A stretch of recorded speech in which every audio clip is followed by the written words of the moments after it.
Mirëmbrëma, sot do të vazhdojmë rrugëtimin ton me temë udhëtimi për tek vetja. Ashtu si I keni parë pjesët e tjera ku po ndalem vërtet te trupi I parë I joni që është trupi jon fizik, do të vazhdojmë këtë rrugëtim edhe 2 ose 3 emisione të tjera ku do t'i japim një përmbledhje përfundimtare të përgjithshme, kryesisht kjo për pjesën e trupit ton fizik dhe ne të jemi më të qartë dhe më të aftë se sa rëndësi ka fizikja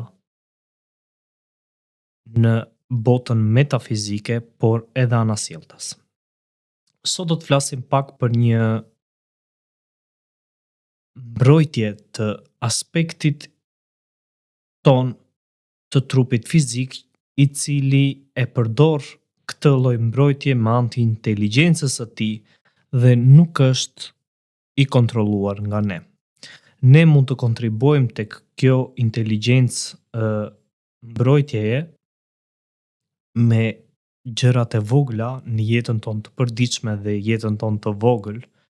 E quaj të vogël sepse është një udhëtim nga pika A deri tek pika B dhe kjo është vërtet sa hap e mbyll syt në krahasim me makrokozmosin apo me jetën e makrokozmosit, por megjithatë për pikën e saj dhe rrugëtimin e saj që ka vlen.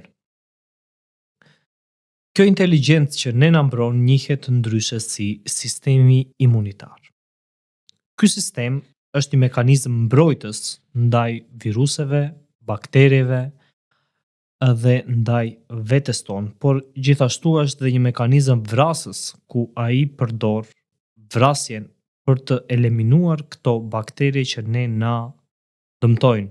Kryesisht është I padukshëm në një lloj forme, por edhe I dukshëm nga ana tjetër dhe ndodhet kudo në trupin ton fizik sepse gjatë gjithë kohës është në lëvizje. Ne e dim parimin e vibrimit nga ky balioni, por edhe më përpara se ky balioni I cili është një përmbledhje e alkimisë, sepse çdo gjë lëviz, gjithçka përkulet dhe ka ulje dhe ngritje. Dhe për aq kohë sa do të ketë ulje dhe ngritje, vetëm kështu do të ruhet balanca ynore. Pra, makrokozmosi dhe mikrokozmosi janë ato tipare që ne duhet të studiojmë tek makroja për të kuptuar mikron dhe tek mikroja për të kuptuar makron. Organi më I madh I njerëzit nuk është as truri, as zemra, por lëkura. Rreth 2 metër katror. Që njihet ndryshe si mbrojtja e parë. Kjo është mbrojtja e parë e cila mbron trupin ton fizik dhe më besoni që lëkura merr frymë. Ne duhet të kujdesemi shumë për pjesën e lëkurës në aspektin ton të parë, duke ditur që trupi jon është I përbërë me 70% ujë dhe duhet të kemi një sekret të vogël që njerëzit shpesh e harrojnë. Hidratimin. Hidratimi luan një rol shumë të rëndësishëm në aspektin ton të jetës së përditshme, por edhe në mënyrën se si funksionon truri, mekanizmat apo e tjera në këtë rast, organet, por edhe lëkura. Për shembull, trupi etet ose kërkon ujë kur I mbarojnë rezervat. Lëkura fillon të thahet. Mungesa e ujit për shembull fillon ta vrasë lëkurën më shpejt. Etja zakonisht rregullohet nga truri dhe ky luan një rol shumë të rëndësishëm që pa ujë ne ndonjëherë edhe mundet të psojmë dehidratim të madh dhe të ndodhim në gjendje shoku. Sistemi imunitar në vetveten e tij përbehet nga disa pika të cilat unë preferoj t'i quaj 0, 1, 2 dhe 3. Pika 0 është aspekti I parë që ai ka, që është mekanizmi I mbrojtjes ndaj nesh. Pika 1 është ku ky sistem zbulon kërcënimet, mikrobet, qelizat anormale brenda trupit. dhe kalojmë tek pika 2 ku fillon që reagon duke i sulmuar ato. Dhe pika e tretë që njihet ndryshe si imunitet është e bukura e këtij sistemi që mua më pëlqen nëse ai mban mend armiqt që herën tjetër ti asgjësoj më shpejt. Po në vetvete nga se përbëhet nëse do t'i jini kurioz apo do të pyesni veten, më lejoni t'ja u citoj në disa pika të cilat unë i kam nxjerrë dhe i kam sjell për ju. Gjë e parë është lëkura, ashtu si tham, pastaj është palca e kockave e cila prodhon qeliza imune, është timusi që zhvillon qelizat të cilat kanë për detyrë të futen në virus dhe të lëshojnë një injeksim ku e vrasin atë. Janë leukocitet, qelizat e bardha, të cilët njihen ndryshe në sistemin ton të brendshëm dhe atë imunitar si luftëtarët kryesor. Kemi shpretë mos gaboj e cila filtron gjakun dhe e pastron atë. Kemi dhe sistemin limfatik i cili transporton qelizat imune në trup. Dhe të gjitha këto ndahen vetëm në 2 lloj mbrojtjesh. Lloji i parë është imuniteti natyror ku reagon menjëherë dhe nuk është specifik, që është lëkura dhe inflacioni që ndodh në lëkurë, siç është entje, kruarje e vendit, ndryshimi i ngjyrës, kuqje. Është dhe imuniteti i fituar, specifik, ky dhe ka kujtesë. Zakonisht janë antitrupat ose vaksinat që ne injektojmë. Si infektohemi ne nga bakteret dhe çfarë ndodh kur ato futen në sistemin ton imunitar? Virusi është një agent i vogël biologjik i cili ka për detyrë të futet në qelizë dhe të shumojë veten. Duke e bërë këtë, ai fillon të shpërndahet. Fakti që viruset i kanë mbijetuar miliona viteve tregojnë që puna e tyre bëhet në mënyrë të përkryer.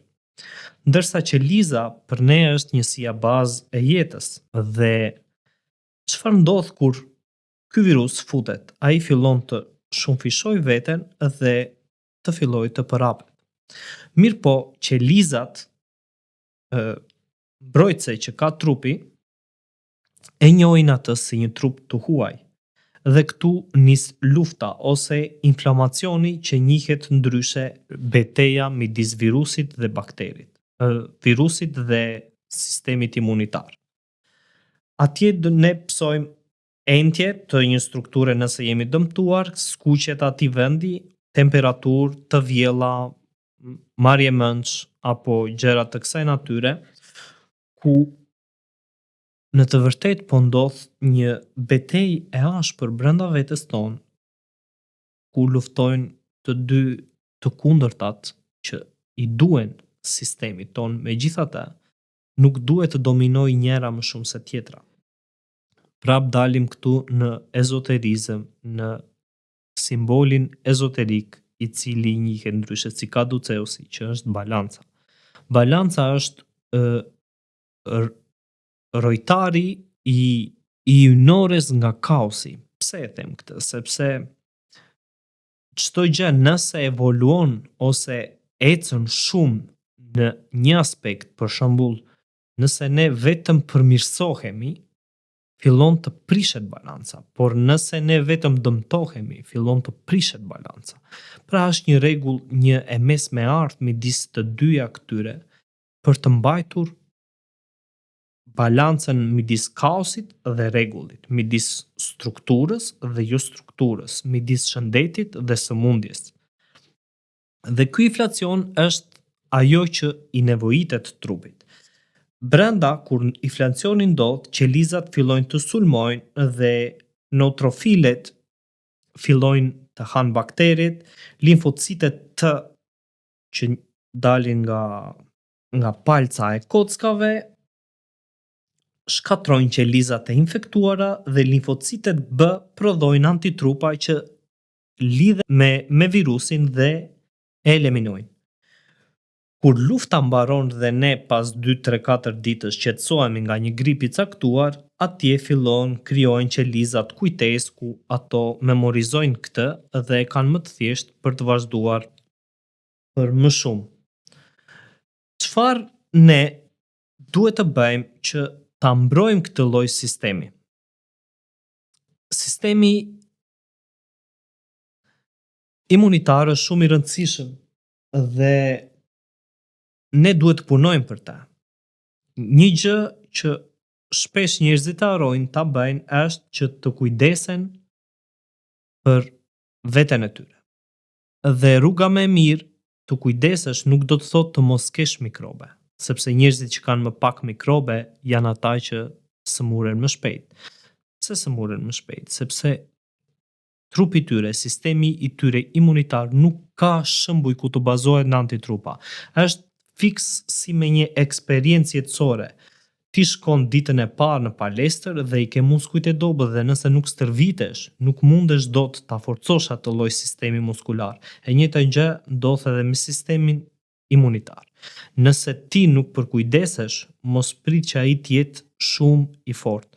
Por përkujdesja nuk do të thotë që ti të jesh 100% pastërti, mos ekspozohesh ndaj diellit, mos të hash ushqime me doreza. Jo. Pse? Sepse trupi ka nevojë dhe për mikrobe. Dhe sa më shumë të ketë kaluar situata të kësaj natyre, do me thënë gripra të ndryshme apo gjëra me bakterie të ndryshme, ai fillon të ketë një imunitet për ta. Dhe pikat që e dëmtojnë vërtet këtë janë ato që ne i bëjmë më së shumti, si për shembull të flem pak, të ushqejmë jo mirë, të pim duhan fundjavave ose alkool. Një nga gjërat kryesore që e dëmton sistemin tonë imunitar është jeta sedentare. Mbi pesha gjithashtu, mungesa e diellit dhe pastaj fillojnë dhe aspektet metafizike të cilat nuk po ndalem. Por çfarë ne duhet të bëjmë? Ndonjëherë na ndodh që të përjetojmë të kemi temperaturë 37, 38.5. Qëndroni ashtu për një kohë të caktuar, por mos lejoni që të kalojë 39 dhe lart, sepse është dëmtim. Por nëse është 37 dhe 38, kjo tregon një shenjë shumë të mirë që trupi po lufton dhe po rrit prodhimin e qelizave imune, vështirëson shumimin e viruseve në këtë rast dhe përshpejton shërimin. Pra, temperatura nuk është gjithmonë e keqe dhe ne duhet të friksohemi. Por gjërat që ne na dëmtojnë janë këto pika dhe nëse ne duam ta përforcojmë sistemin tonë imunitar, duhet të bëjmë të kundërtën e këtyre pikave që thash. Pse e them këtë? Sepse nëse ne nuk vazhdojmë ta kërkojmë njohjen e trupit ton fizik, nuk mundemi dot të pretendojmë njohjen e trupave të tjerë, siç është trupi eterik, trupi astral dhe trupi mental. Të gjithë këto trupa kanë një botë më vete. Dhe këto botët ndërlidhen me njëra tjetrën në një lloj forme për të na dhënë ne një pasqyrë më të detajuar, më të pastër, më të qartë mbi mikrokozmosin dhe makrokozmosin. Dhe duke e kuptuar këtë, ne fillojmë dhe e kemi jetën më të thjeshtë. Kemi perceptim të jetës më të qetë, më të mirë, me më pak ankth, me më pak vështirësi në aspektin ton mental. Dhe ky është rrugëtimi që ne duhet të bëjmë. Vështroni kafshët. Nëse doni të jetoni shëndetshëm, bëni atë që bëjnë kafshët. Çfarë bëjnë kafshët zakonisht? Dashurojnë natyrën, ushqejnë sipas llojit të tyre. Për shembull, një lop nuk mund të shkojë të hajë një mish. Megjithatë do thonë ti, po ne si jemi kafshë. Shumë e drejtë, por ne nuk jemi as mish ngrënës. E megjithatë, duhet të marrim her pas here nga pak ka të gjitha për të mbajtur një balancë, sepse në një lloj forme në thonjza kjo ne jemi e vetmja kafshë që ecën me 2 këmbë në planet. Këto janë ato pikat që unë doja të komunikoja edhe për ditën e sotme, për sistemin ton imunitar dhe